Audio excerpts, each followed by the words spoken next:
కొరిగిన ఆనాటి జాతిపిత. మరి ఈనాడు జాతిపితగా చెప్పుకునే వాళ్ళు, ఉద్యమకారులు అని చెప్పుకునే వాళ్ళు, రాజకీయ పార్టీలు ఒక పరిస్థితిలో వైఫల్యం చెందినాయి అనుకున్నప్పుడు అన్ని రాజకీయ పార్టీలు కలిసి ఒక పొలిటికల్ జేఏసీ పెట్టుకొని ఆ జేఏసీకి చైర్మన్గా ప్రొఫెసర్ కోదండరామ్ గారిని పిల్లలకు పాఠాలు చెప్పుకునే పంతులను మనం ముందులో పెట్టుకొని తెలంగాణ రాష్ట్రాన్ని సాధించినాం. వారు ఉద్యమకారుడు కాదా? ఉద్యమాన్ని నడపలేదా? రాజకీయ పార్టీలను అన్నిటిని ఒక తాటి మీదకి తీసుకురాలేదా? కుల సంఘాలను, మత సంఘాలను, చివరికి బిచ్చగాళ్ళ సంఘాన్ని కూడా ఏకం చేయగలిగిన శక్తి, రిక్షా దొక్కుకునే సంఘాలను కూడా ఏకం చేయగలిగిన శక్తి ప్రొఫెసర్ కోదండరామ్ గారు ఆ రోజు బాధ్యత నిర్వహించలేదా? ఇదే రావి నారాయణ రెడ్డి ఇదే హాల్లో అన్ని రాజకీయ పక్షాల సమావేశాన్ని ఏర్పాటు చేసి జానారెడ్డి గారి ఇంటికాడ నుంచి నాకు తెలిసినంతవరకు ఇక్కడికే వచ్చి ఆనాడు తెలంగాణకు అనుకూలము కాదు, ఆ తెలంగాణకు వ్యతిరేకం కాదు, ఆర్ఎస్యు నుంచి ఆర్ఎస్ఎస్ వరకు, కమ్యూనిస్టుల నుంచి కాంగ్రెస్ వరకు ఏకం చేసి తెలంగాణ ఉద్యమాన్ని ముందుకు నడిపించిన ప్రొఫెసర్ కోదండరామ్ గారు ఉద్యమకారుడు కాదా?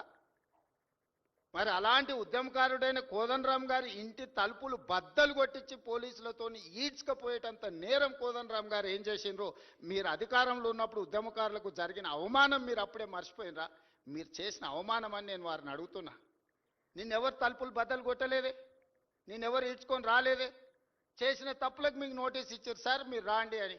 లేదు నా వయసు కొంచెం ఎక్కువ ఉంది మీరే వచ్చి తీసుకురండి అంటే, సరే సార్ మీరు అధికారిక నివాసం ఉంది కదా మీరు అక్కడ ఉంటూ వస్తామంటే, లేదు లేదు లేదు నేను ఎక్కడనో ఫామ్ హౌస్లు ఉంటే ఎక్కడ ఉంటే అక్కడ బాత్రూమ్లు ఉంటే బాత్రూంలోకి వచ్చి రాసుకోండి అంటే, ఇదెక్కడి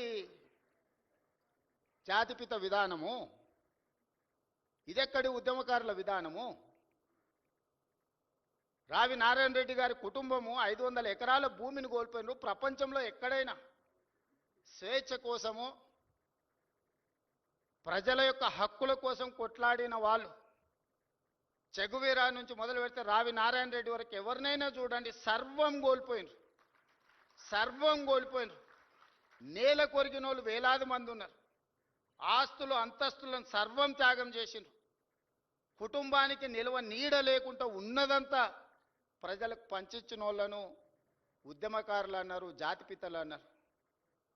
ఆ విధంగా ఈనాడు రావి నారాయణ రెడ్డి గారి కుటుంబం 100 ఎకరాల భూములను పంచితే ఉన్న పదవులను పార్లమెంట్ సభ్యుడిగా దేశంలోనే అత్యధిక మెజారిటీతో గెలిచిన రావి నారాయణ రెడ్డి గారు ఎంపీగా, ఎమ్మెల్యేగా పనిచేసి నాకు పదవులు వద్దు అని తృణప్రాయంగా భావించే ప్రజాక్షేత్రంలో ప్రజలకు ఆదర్శంగా నిలబడితే వారిని ఏమనాలి? వచ్చిన తెలంగాణ రాష్ట్రంలో పదవులన్నీ మీరే తీసుకుంటారు,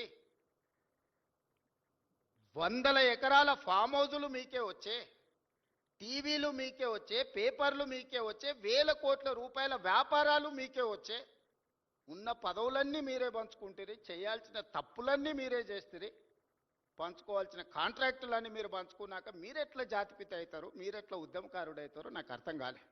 ఒకవేళ మీరే జాతిపిత, మీరే ఉద్యమకారులు అయితే రావి నారాయణ రెడ్డి గారు, ప్రొఫెసర్ కోదండరామ్ గారు సుప్రీంకోర్టు జడ్జిగా జస్టిస్ సుదర్శన్ రెడ్డి గారు తెలంగాణ రాష్ట్ర ఏర్పాటు ప్రక్రియలో అవసరమైతే తన బాధ్యతను కూడా పక్కన పెట్టి ఎవరేమనుకున్నా సరే ఈసారి ప్రజలకు స్వేచ్ఛ రావాల్సిందే, సామాజిక న్యాయం జరగాల్సిందే, సమానమైన అవకాశాలు రావాల్సిందే అని ముందుకొచ్చిన జస్టిస్ సుదర్శన్ రెడ్డి గారు లాంటి వాళ్ళని ఏమనాలి? దయచేసి ప్రజలు తిరస్కరించినప్పుడు అర్థం చేసుకోవాలి. ప్రజాక్షేత్రంలో మీరే స్వయంగా ఎమ్మెల్యేకి ఓడిపోయినప్పుడు, పార్లమెంటు ఎన్నికల్లో మీకు ప్రజలు ఒక్క సీటు కూడా ఇవ్వలేదన్నప్పుడు, ప్రజల తిరస్కరణకు మీరు గురైనరు. కానీ ప్రజలు ఓటేయక ప్రజలే తప్పు చేసిండ్రన్న ఆ నేరాన్ని ప్రజల మీద మోపడానికి ప్రయత్నం చేస్తే ఇదెక్కడి ప్రజాస్వామ్యము, ఇదెక్కడి జాతిపిత, ఇదెక్కడి ఉద్యమకారుడి ఆలోచన? నాకైతే అర్థం కాలే. ప్రజల తిరస్కరణకు గురైనప్పుడు ప్రజాస్వామిక విలువలను గౌరవించే వాళ్ళు ఎవరైనా ఉంటే నేను చేయగలిగిన ప్రయత్నం చేసినా, ఇప్పుడు ప్రజలు తిరస్కరించిండ్రు కాబట్టి హుందాగా ప్రజాక్షేత్రంలో నుంచి నేను తప్పుకుంటున్నా అని ముందుకొచ్చి ప్రకటిస్తే కొంతైనా మీ గౌరవం నిలబడుతుంది. ప్రజాస్వామ్యంలో ప్రజాస్వామ్యానికి స్వేచ్ఛ ఉన్నది, క్రిమినల్ కాన్స్పిరసీకి స్వేచ్ఛ లేవు. డెమోక్రటిక్ ప్రాసెస్లో ప్రజాస్వామిక విలువలు ప్రజలు లేదా ప్రజాప్రతినిధులు స్వేచ్ఛగా ప్రజాస్వామ్య పరిమితికి లోబడి వారి అభిప్రాయాలను వ్యక్తపరచడానికి మాత్రమే స్వేచ్ఛ ఉంది తప్ప నేరాలు చేస్తాం, ఆ నేరాలను మీరు అడగొద్దు, మీరు విచారించొద్దు అనే స్వేచ్ఛ, క్రిమినల్ ఫ్రీడమ్ లేదు అని నేను భావిస్తున్నా. ఈ రెండిటికున్న చిన్న తేడాను తెలంగాణ సమాజం గమనించాలి.